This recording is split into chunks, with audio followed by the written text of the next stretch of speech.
Hindi kayo kamote. Kasi okay man kayo magmaneho. Pero patatas kayo kasi nagantay kayo ng 10 taon bago kayo kumuha ng lisensya. Dahil ngayon ka lang kumuha ng lisensya, may tanong ako sa iyo. Sa normal na kondisyon, normal yung takbo mo.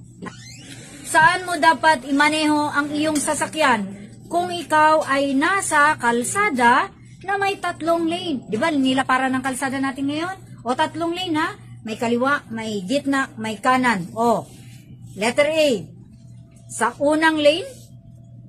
Letter B, pangalawang lane. O C, pangatlong lane, yung innermost lane.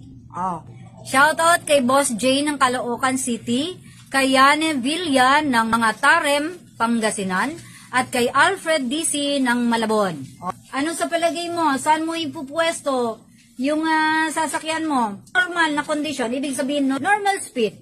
Saan ka? Una, sa pangalawa, o sa pangatlo? Take note, ang una ay para sa mabagal magpatakbo. Di ba may signage tayo? Mabagal na sasakyan, mamalagi ng kanan. So doon yung mga mabagal. O, pag mabilis naman ang takbo mo, doon ka sa pinakakaliwa. Ibig sabihin, sa pangatlong lane. So, dapat, ang sagot ay sa pangalawang lane ka pupwesto.